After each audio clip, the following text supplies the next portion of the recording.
Lost and Found, written by Cloudy Skies. Chapter 7.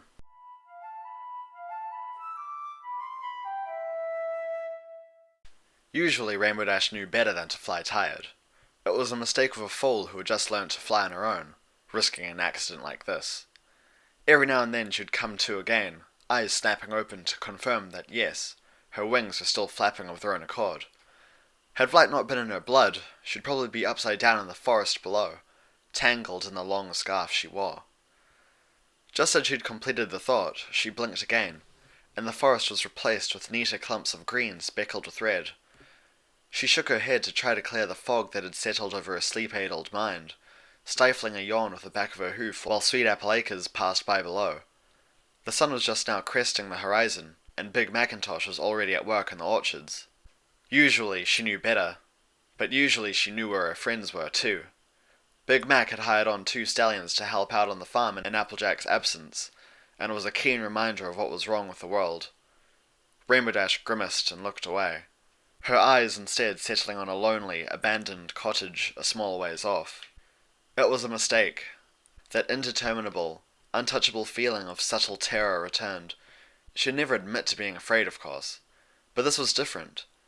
Perhaps it was exactly that, the sensation of something being different. It didn't explain at all why just looking at the darkened wood and soil home hurt. She wasn't some fool to sit around crying because she missed her friends. Curling her forelegs up, Dash redoubled her efforts and sped towards her home. The faster she got home, the faster she could take a quick nap before heading out again. She'd checked the glitter tops twice, but she hadn't even thought to fly over the swaybacks or the unicorn range. Rainbow Dash forced herself to smile at that, her eyes already slipping shut as she flew through her own bedroom window. She stubbed her wing on the window frame coming in, and it was hardly an elegant landing, but it wasn't as if any pony was around to see. "Hey, Rainbow!" Rainbow Dash yelped and shot into the air, startled into a hover. Twilight Sparkle was standing in the middle of her bedroom floor. Heart still hammering her chest, Dash couldn't even decide whether to be angry or happy to see her, but at the very least she was awake now. "Geez, Twilight!" Dash shot, gently easing herself back down. "Sorry," Twilight said, scratching her own withers. "I didn't mean to scare you." "Wasn't scared," Dash muttered, rousing the fireflies of her nightstand lamp with a nudge. "But you weren't here, so I let myself in. Well, teleported, I guess," she corrected herself with a small smile. But it was a subdued affair. Even Rainbow Dash could tell something was wrong, but she just couldn't spare the energy for talk. "Yeah, okay. Can I go to sleep now?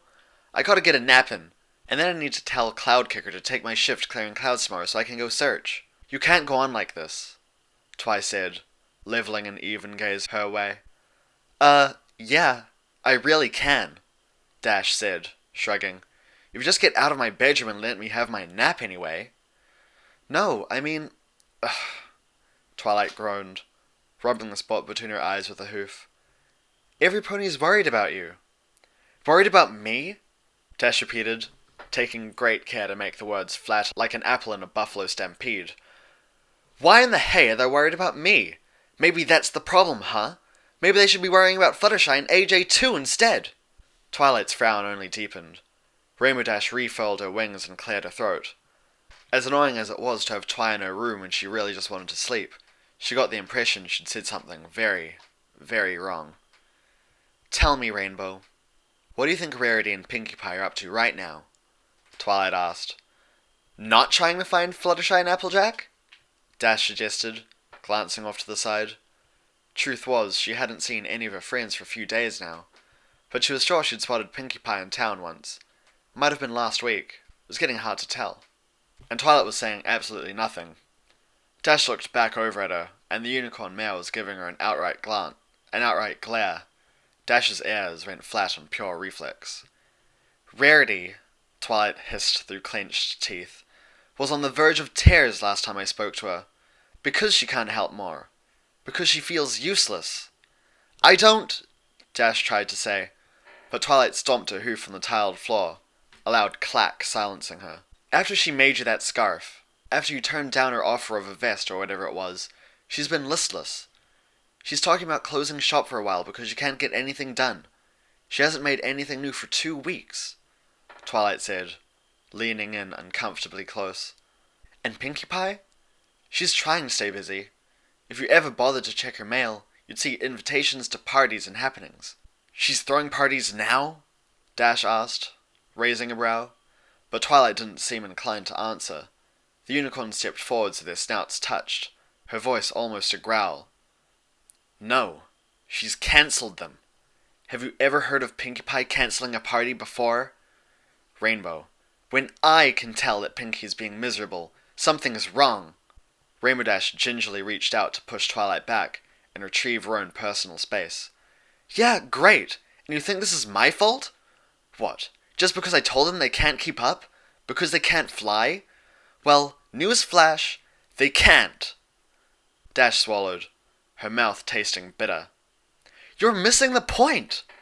Twilight cried. Then what is the point? How the hey am I supposed to understand what you're trying to say if you won't say it? Dash yelled back. They stared at each other like that, both ponies breathing heavily. Rainbow Dash rolled her eyes and sat down, facing the other way, crossing her forelegs and silently congratulating Twilight for managing to take her from tired to tired, annoyed, and confused in less than 2 minutes. It's not your fault. But this isn't like you. Twilight's voice was gentle now. But Dash sat very still, letting her talk. The soft clopping of hooves on hard tiles told her Twilight had begun pacing. I understand you're trying to do your best. But this is stupid. I thought we were a team. All of us. The elements, right? No. Actually, forget the elements, Twilight said, stopping somewhere close behind her. Friends. That's supposed to mean something. Yeah, sure, you're amazing. But we've always faced things together as a team, haven't we? We've gone up against a dragon. We've taken on Nightmare Moon and Discord, and I don't even remember what else. Do you think you could have done it all by yourself? We all do our part. Even Fluttershy does some amazing things when she has to. But not alone. Rainbow Dash let her wings free until they hung dejectedly at her side, and drew her forelegs closer to her chest. The annoyance, the fire and the hurt, had been doused in an instant with the mention of one of their missing friends. I wasn't trying to, she said. I mean, I can search faster on my own. You just slow me down and stuff. There was a flash and a muted pop, Twilight instantly appearing in front of her. The glow of her horn faded quickly, but the urgency of her gaze did not. Yes, which is what you said 2 weeks ago, and you can see where that's gotten us. Think, Rainbow. I don't care if some ponies think you're some kind of cool loner. You're not. She spat. Ponies look up to you, and you're great at leading and motivating, even if you don't like organizing. You proved that earlier this summer. If all the Pegasi in Ponyville look up to you, what do you think we, your friends, think? We need you. Dash waved a hoof. So you want us all to search Whitetail Woods together or whatever? Maybe they're in Sugar Cube Corner this time. Twilight threw up her hooves and groaned. No! And yes, if that's what it takes. We know they're probably not in Equestria at all, so if you're going to do something that won't lead anywhere, we might as well do it together. What the hey is up with you, Rainbow? Why are you acting like this? She probably had a point. Rainbow Dash had heard the princess's words, and she knew well that searching was a dumb thing to do. But that line of thinking brought another thought to the front of her mind. Yeah, okay, I get it, Dash said, sticking her tongue out and deflating further until she wasn't so much sitting on the floor as she was lying down in a vaguely pony-shaped puddle. Sure, I can't do anything. But you can. Why haven't you talked to the princesses again? If I can't fly past the border, why aren't they doing anything? Oh, come on, Twilight cried, closing her eyes and staring sightlessly up at the puffy cloud ceiling for a second. Their hooves are tied. You can't blame them. Dash chuckled and scratched at the floor. I just thought you trusted them or something. But yeah, I can. I can blame them. Just like I can blame you for casting that stupid spell. Twilight's mouth hung open, a look of abject disbelief on her face.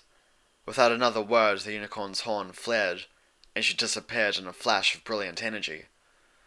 And myself for getting that stupid armor thingy instead of the shiny whatever. Gee, thanks, Twi. See ya later. Dash finished, unwrapping her scarf before sailing over to her bed with a single flap of her wings. Only to find that sleep was apparently not in the cards. Rainbow Dash groaned, sighed, rolled, tossed, turned and buried her head under the pillows, but nothing happened. Even though she was tired enough to sleep for 2 days straight, her eyes no doubt rimmed with red, she couldn't fall asleep. Her treacherous brain had decided to try to spend some time thinking, and trying to fight that was futile.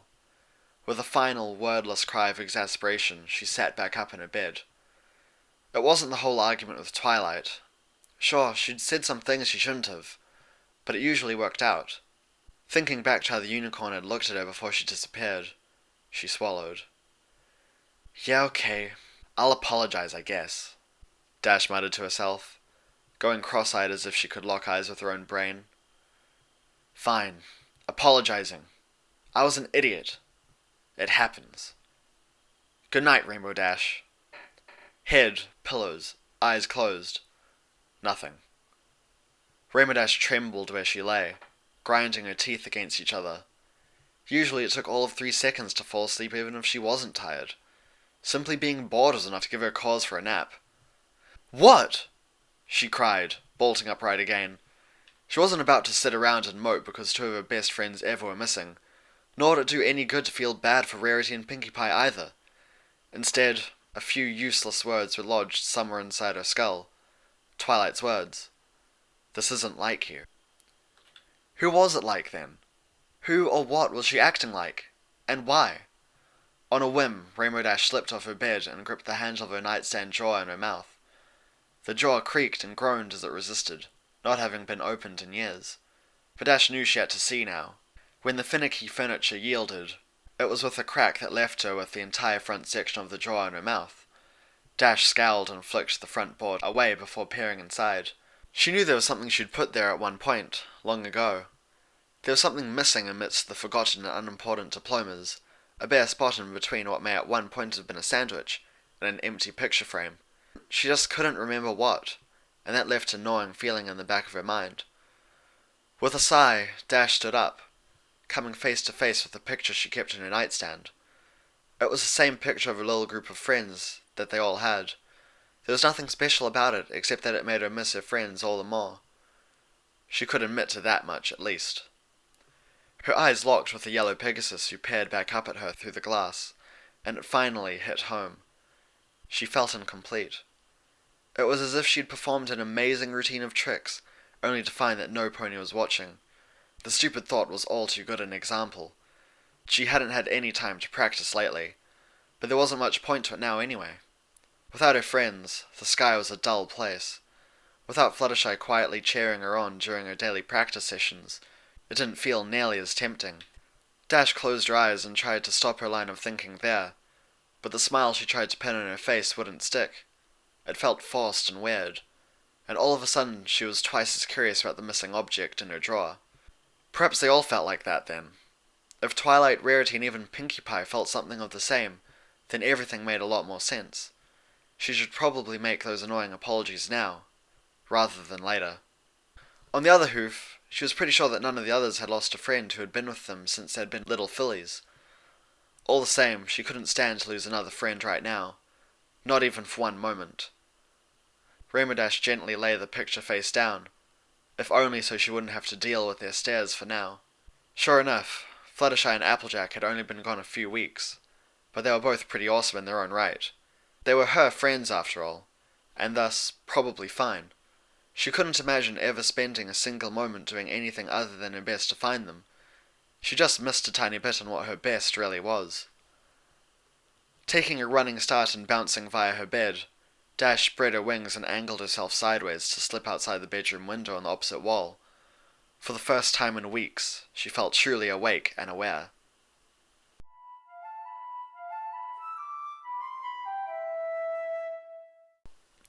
The sun was at its peak when Rainbow Dash landed in front of the library tree.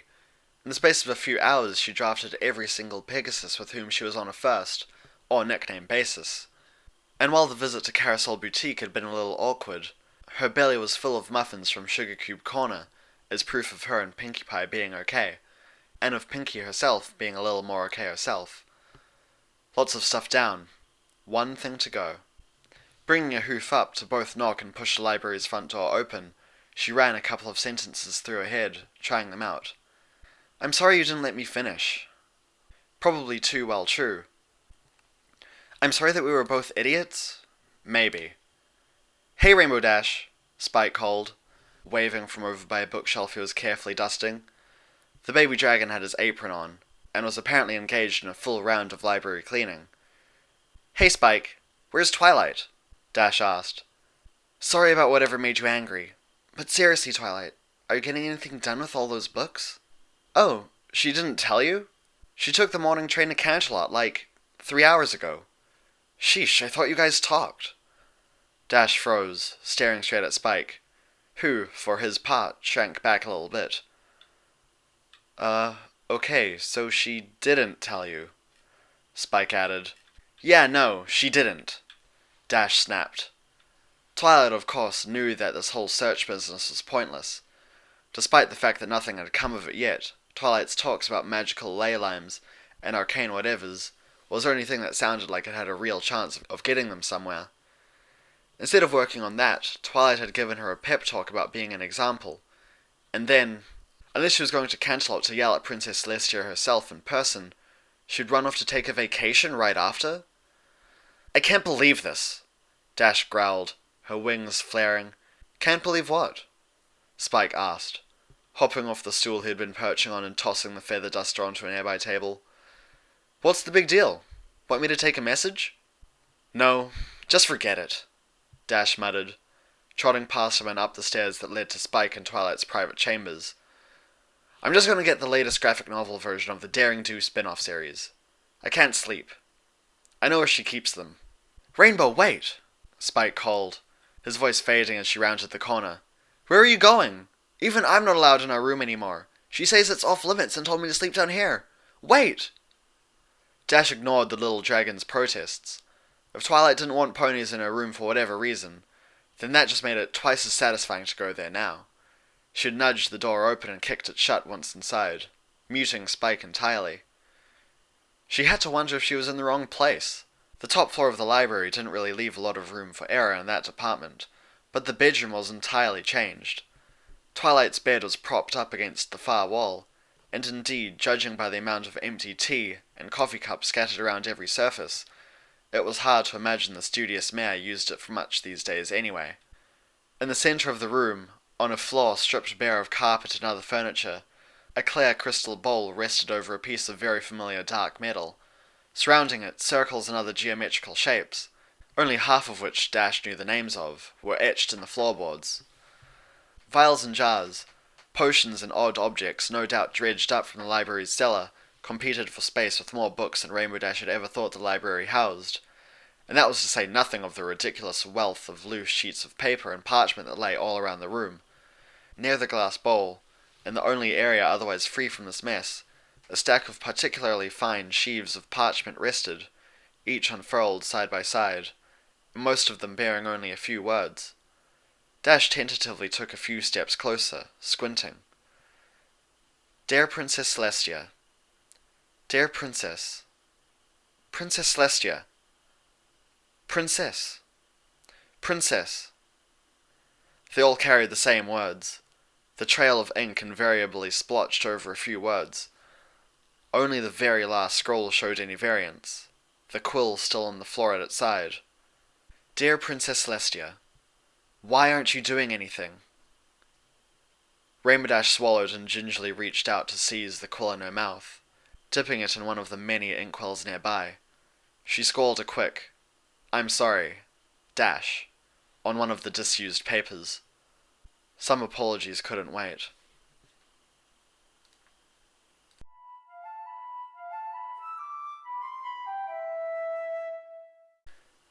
The princess will see you in a moment, Twilight repeated to herself as she ground her butt deeper into the cushions in the audience chamber's waiting room. She knew that rationality, one of her oldest friends, would suggest she take this moment to reflect on exactly what this meant, for all the other times Twilight had sought an audience with her mentor. The princess always made time for her. Princess Celestia was the co-ruler of an entire nation, and this was the first time in her entire life that she had been made to wait. It was also the first time she had barged through Castle Canterlot's gates, not soon after sunrise, arriving unannounced and demanding, well, requesting really, to see the princess. For all her familiarity with the castle guard after having grown up here, she doubted she would have even gotten past the inner gate had her brother not seen her in passing. Shining Armour asked no questions and told them to let her pass, just like Silver Clip, Princess Celestia's attendant, had hurried to schedule an appointment. No, she should be grateful. Her mentor, the pony who had been like a second mother onto her, was quite possibly the most powerful pony in existence, and she should thank her for all that she gave. It was this familiarity that also let Twilight be angry with her. For weeks she had done her best to keep her friends together through this. She couldn't even remember the last time she slept. Even if Dash was being unreasonable, even if her words were nothing new, they had been spoken. Another pony who dared repeat the question that she herself had been trying not to ask. Why weren't the princesses acting? What were they doing? It had been 2 full weeks without so much as a word from the princess on the subject, other than the daily letter inquiring as to how she was holding up. Twilight had stopped responding to those sometime last week, their only use now being to keep track of days when her sleep pattern failed. Twilight Sparkle! We heard you had arrived and sought an audience with the day court. Twilight looked up, squinting at the dark shape that stepped closer. She hadn't heard the door to the opulent little, pillow-filled chamber open, but Princess Luna stood in front of her all the same. The Princess of the Night wore a bathrobe, her mane was hidden in a towel, and she hovered a teacup at her side. For all that she looked very little like royalty, she appeared perfectly at ease. I'm sorry, Twilight said, all her ire temporarily forgotten. I would have asked for an audience with you both, but I thought you usually slept during the day. Wait, we? Oh, please! Were we to be insulted by such things still, we'd have learnt nothing. At any rate, yes, we usually do slumber the high noon away. Luna acceded with a shrug, pausing to sip her tea. But certain rituals must be observed first. Among them, tea and a bath. Twilight merely stared back at her, licking her lips at the one question that remained ignored. And the royal we is appropriate when we are in our own home, free to speak as we desire, Luna added, frowning. Right, sorry, Twilight muttered, sending them lapsing into silence. The larger alicorn frowned skeptically still as she leaned in a little closer. Are you sleeping all right? You do not appear well. Far be it from us to comment on the state of your mane, but your eyes are red. Doing the best to keep her expression neutral, Twilight gave the princess a small nod. I'm fine. Indeed, Luna replied, her brow furrowing as she worked her lips soundlessly for a second. Well, we have places to be, and our sister should be ready to receive you, she announced, setting course for the door. Twilight dipped her head respectfully until she was gone, and sure enough, the second her tail disappeared from view, the ornate doors in the opposite walls parted. 4 guards filed out, 2 taking up position along the walls on either side, and Silver Clip beckoned her. Princess Celestia will see you now, the deep blue unicorn mare announced. She would rather see you in her study instead of the reception room, if that's okay. Twilight wobbled a little as she got up on all fours and nodded. It was a question by courtesy only, of course, and going through the whole waiting and requesting process had left her aching for something familiar. She was happy to follow the older mare through a small side door and down a simple, marble-tiled hallway until she stood before the door to Celestia's inner sanctum, a place where she had spent so many hours, a room with so many happy memories. And then everything had changed. Twilight waited for the guard nearby to open the door, and when the gilded wood swung to reveal her mentor, a memory flashed before her eyes. Celestia on the ground, horns singed and her crown lost, her heart stopping, the rush of blood in her ears. My faithful student, please come in, Celestia said, looking up from a book over by the fireplace. She was smiling that tranquil yet confident smile of hers, the smile that said that everything would be okay, the smile that told her that she was safe when it all came down to it, the smile that made her dare everything and anything, because she knew that Celestia was always there. The smile, that was a lie. Twilight forced her face into a rictus that played at being a smile, and walked up to stand before her. While Celestia reclined on the pillows as she did, Twilight could see eye to eye with her while she stood. When Celestia patted the windows next to her, Twilight made no move. "Is something the matter?" Celestia asked, glancing about the room. It was one of those little exaggerated gestures that meant nothing. Twilight opened her mouth to speak, to say something. Anything. But the words wouldn't come. What could she say? Should she yell her frustrations at the princess, despite knowing that she would have a perfectly reasonable answer? Would it lead anywhere? Were she to beg again for Celestia to somehow magically solve everything, even when she now knew some things were outside the grasp of even the princesses? She had been led here by a foolish impulse that Celestia's presence seemed to melt away. She just couldn't decide whether this was because of the princess's strength or weakness.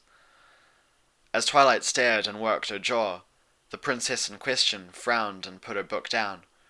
Before Twilight had time to even react, Celestia rose to stand, towering over her and leaning in close.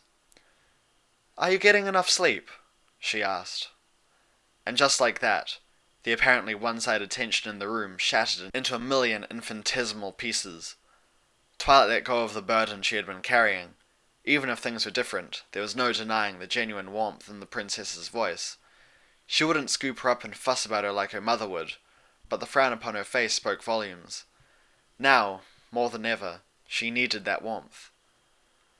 "Sorry, princess. I'm just a little worried, I guess," Twilight said, craning her neck so she was almost mumbling into her own coat. "Which is a sign of strength, not weakness," Celestia replied, sitting back on her haunches once more. "What worries me is that I have not heard from you for a while. I understand you have much to do, and I meant it when I said I only expect to hear from you when you have something to report. But when you go quiet for weeks on end, well..." She smiled, a wordless chuckle playing at the edge of hearing. "Like I say, I worry too." The gentle admonishment stung, and Twilight nodded glumly.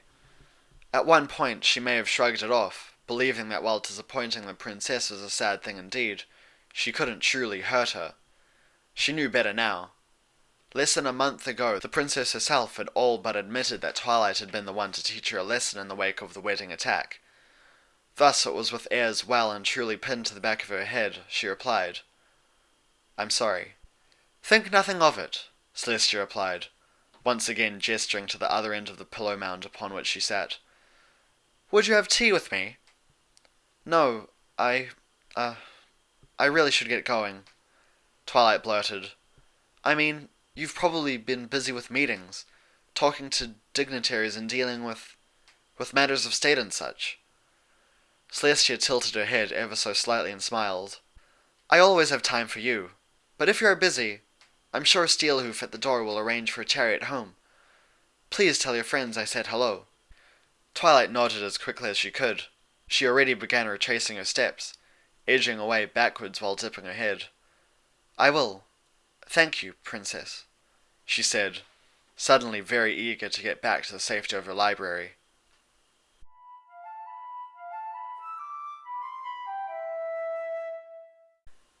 She was clearly distressed. The polite thing to do would be to insist at least once.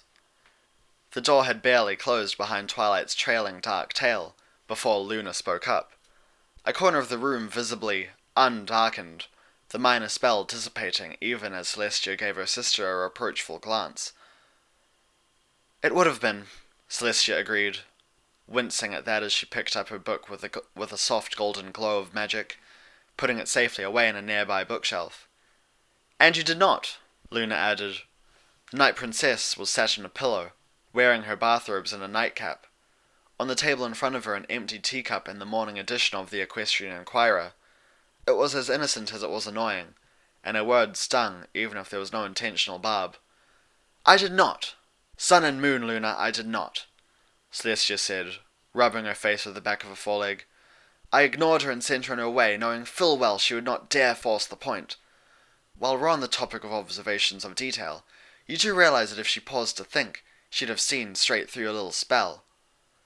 Of course.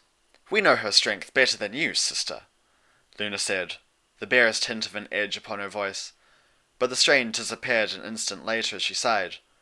Forgive us. Eavesdropping is not very polite, but while it is plain she is distracted, so are you, and we would know why. Celestia rose to stand and crossed the short distance to the table, taking a seat on the opposite side before leaning over to briefly touch her snout to her sister's. Because, my dear Luna, ever since the fiasco at the wedding, Twilight has had a lot more to think about, and this whole crisis isn't helping. The veil is lifting, and she is trying to understand who I am to her. She pursed her lips and let her gaze drift out the nearby window, eyes roving over the ponies milling about the streets of Canterlot. The markets were already in full swing for the day. All children must learn that their mothers and fathers are not infallible, she continued in a lower voice. For all the adoration we receive, not all of our subjects ever think about the distinction between princess and deity, ruler and goddess. But it is much of the same. Few ponies take up philosophy and ever delve into this. Fewer still ever have cause to care. A non-issue with most ponies, Luna acquiesced. Yet this is different. You would rather not discuss this with Twilight and her friends. You are reluctant to discuss the topic of us, of our royal selves, with the elements. And you are very quick to pick up on that, and indulge me when we went to Ponyville right after the accident. Celestia nodded, adding a grateful little smile. But no, I have no problems discussing it with the elements, in theory. But Twilight Sparkle? Celestia swallowed and inclined her head ever so slightly. She is different. The Night Princess tilted her head and gave her a skeptical glance. Rare were the moments when Luna could not ascertain the truth of a matter at a glance, but some things were more complicated, and this was one such matter. You've had other prodigies since I was banished, Luna said. I have. Twilight is different, Celestia reaffirmed. Luna took a moment to look at her, the slightly smaller princess's eyes trained on hers for a few seconds before she nodded. If you say so. Twilight Sparkle is different. She is also not well these days. So I saw. I may have to send her a letter about coffee-drinking habits, Celestia agreed, daring a small chuckle. Luna did not seem similarly amused. She is employing a spell to keep herself awake, sister. In the long run, such a spell could be very harmful to her short-term memory and her psyche both. Why'd you let her do this? Luna asked. What am I to do? Celestia asked, furrowing her brow. Is it in my place? You are unusually philosophical today, Luna remarked. If we are to continue this line of discussion, we shall have to find more tea. No, don't bother, Celestia sighed. If it goes too far, I will of course intervene.